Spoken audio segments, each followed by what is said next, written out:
loved his family and loved serving this state and our country.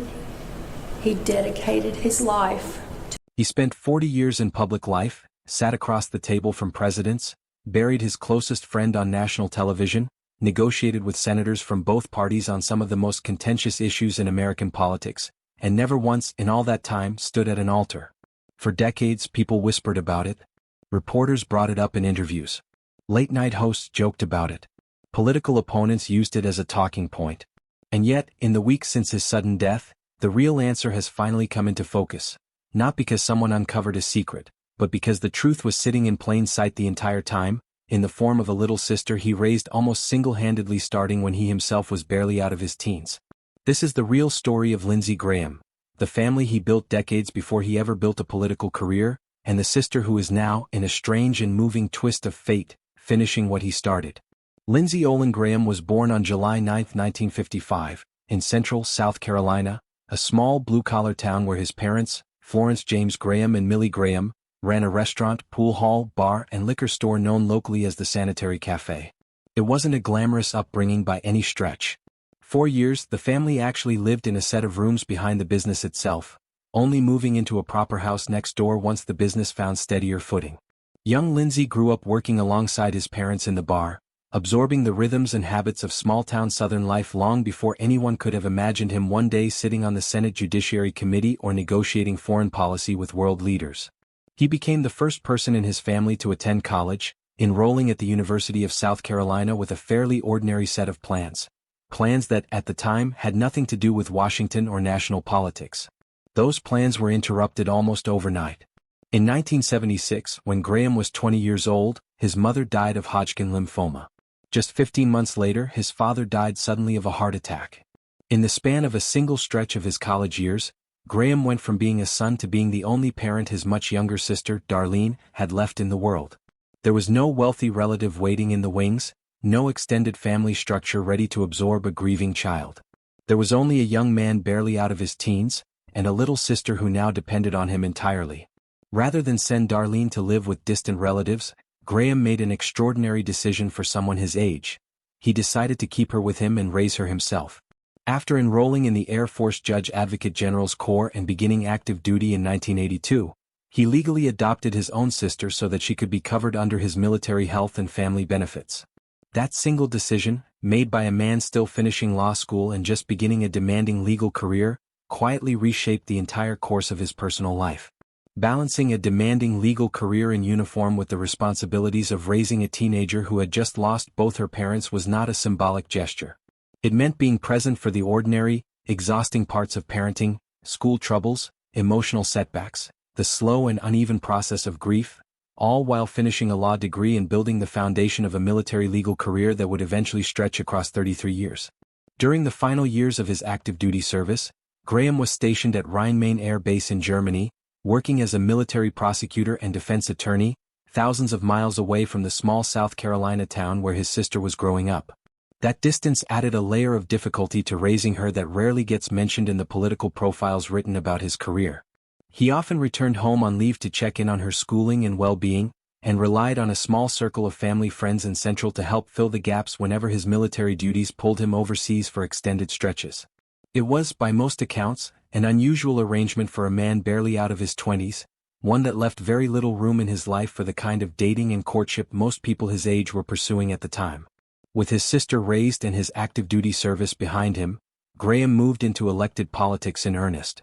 He worked first as an assistant attorney for Oconee County, then as city attorney for his own hometown of Central, before winning a seat in the South Carolina House of Representatives in 1992. From there, his path moved quickly.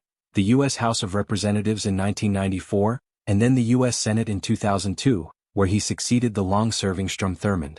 He would go on to win re-election in 2008, 2014, and 2020, all while continuing his service in the Air Force Reserve, a military career that spanned 33 years total before his retirement in 2015 as a colonel. In Washington, much of Graham's public identity was shaped by his close friendship with Senator John McCain of Arizona. Along with Senator Joe Lieberman, the two men became known around the Capitol as the Three Amigos for their bipartisan work on defense and foreign policy.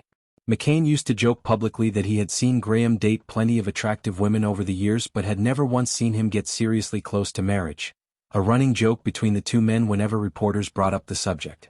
That friendship only deepened with time rather than fading. When McCain was diagnosed with brain cancer in 2017, it was Graham who broke the news to fellow senators after speaking with him directly by phone. When McCain died in 2018, Graham remained close to the family for years afterward. Meghan McCain later described him as someone she and her family had come to think of as an extension of their own, someone who kept visiting and calling long after the cameras and political obligations had faded away. Graham's legislative record reflected that same willingness to work across the aisle that defined his friendship with McCain.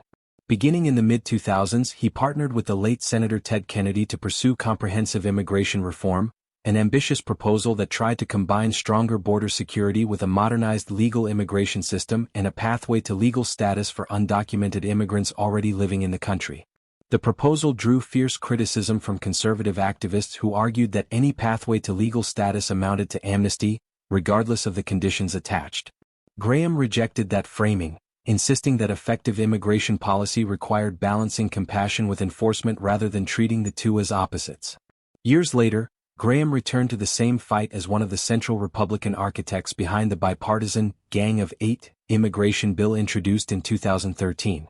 He spent months negotiating with Democrats and fellow Republicans, crafting legislation that included billions of dollars for border security, reforms to visa programs, new employment verification requirements, and a lengthy pathway to citizenship for qualifying undocumented immigrants. The bill passed the Senate with bipartisan support but stalled in the House and never became law. Even so, his involvement cemented his reputation as one of the Republican Party's most visible advocates for immigration reform. On foreign policy, drawing on his own background as an Air Force lawyer and reserve officer, Graham became known as one of the Senate's most reliable national security hawks, someone who consistently argued that American leadership abroad remained essential for global stability.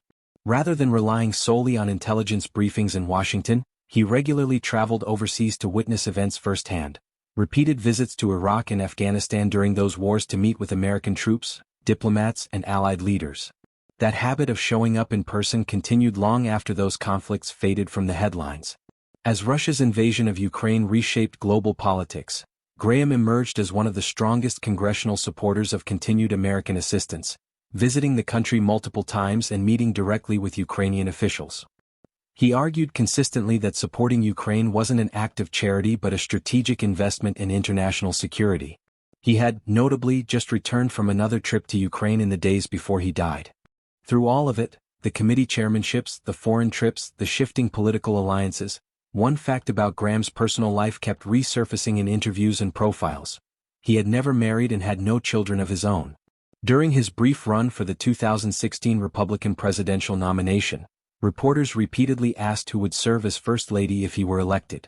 Rather than becoming defensive, Graham typically answered with humor, deflecting the question the way he'd clearly learned to deflect it over many years of being asked. What rarely got mentioned in those moments was the fact quietly sitting underneath the joke, that he had already taken on the full responsibility of raising a child decades earlier, at an age when most people are only just beginning to think about starting families of their own. His political identity underwent its own dramatic transformation over the years. During the 2016 primary season, Graham was one of Donald Trump's sharpest Republican critics, at one point calling him a race-baiting bigot after Trump proposed banning Muslims from entering the country, a moment that led Trump to publicly reveal Graham's personal cell phone number at a campaign rally. But in the years following John McCain's death in 2018, Graham gradually became one of Trump's most influential Republican allies in the Senate, a political shift that reshaped his public identity almost as thoroughly as his private family story had shaped his personal one decades earlier. He went on to chair the Senate Judiciary Committee from 2019 to 2021, playing a central role in confirming a long line of federal judges, and later chaired the Senate Budget Committee starting in 2025, a position he still held at the time of his death. Senator Lindsey Graham died on July 11, 2026, at the age of 71, following what his office initially described as a brief and sudden illness. A preliminary medical examination from the District of Columbia medical examiner later pointed to an aortic dissection connected to underlying heart disease as the likely cause, a condition that can develop silently for years before turning fatal without warning. which made the timing especially jarring given that he had just returned from an overseas trip and had a high-profile media appearance scheduled for that very week. President Trump, who had spoken with him by phone just hours before he died, led tributes across the political spectrum, calling him one of the greatest people and senators I have ever known, and a true American patriot. Tributes poured in from colleagues on both sides of the aisle, as well as from the McCain family, who described their heartbreak at losing a man they had considered part of their own household for nearly 3 decades. In the days that followed, attention quickly turned to who would fill his vacant Senate seat. President Trump publicly recommended that South Carolina Governor Henry McMaster appoint Graham's sister, calling it a fabulous tribute to Lindsey, who loved her dearly. McMaster agreed, and on July 13, just 2 days after her brother's death, Darlene Graham Nordun was appointed to serve out the remainder of his term, making her the first woman ever to represent South Carolina in the United States Senate. At the announcement, McMaster spoke directly about the bond between the siblings, noting that Lindsey had taken care of his little sister decades earlier and that it was now his honor, in turn, to ask her to finish his work. Nordun, who had spent years working in South Carolina's vocational rehabilitation field before her appointment, addressed her brother directly in her remarks that day, saying that she missed him more than she could put into words, but that she was going to do this, that she had it, and thanking him for everything he had given her. It's a strikingly literal kind of full-circle moment. A brother who stepped into the role of parent for a grieving 11-year-old now has that same sister stepping into the role he occupied for nearly a quarter-century in the United States Senate. Her appointment wasn't framed as a political maneuver so much as an extension of a relationship that had defined both of their lives since 1976. Since the year a 20-year-old college student lost both of his parents within 15 months of each other and quietly decided that he was going to raise his little sister himself, no matter what it cost him. None of this points to some hidden scandal or a secret relationship kept from public view. What it points to instead is something far simpler, and in its own way far more affecting. Lindsey Graham built a family young, earlier than almost anyone in his position typically does, and he built it out of necessity rather than choice. Every joke he made over the years about rotating first ladies, every gentle deflection in a campaign interview about why he had never settled down, sat quietly on top of a decision he made as a 21-year-old college student, one that asked far more of him than most people are ever asked to give at that age. He didn't marry because, in the most literal sense possible, he had already built a family decades earlier, the moment he chose to raise his sister rather than let her be scattered among relatives she barely knew. That's the story underneath the headlines. Not a mystery finally cracked open after 50 years of speculation, but a quiet sacrifice that was simply never given its proper weight while he was alive to explain it himself. Now that his sister is the one carrying his legacy forward in the United States Senate, that sacrifice is finally getting the recognition it always deserved. If you found this story meaningful, let us know your thoughts in the comments below, and consider subscribing for more deep dives into the real lives and real stories behind the political headlines.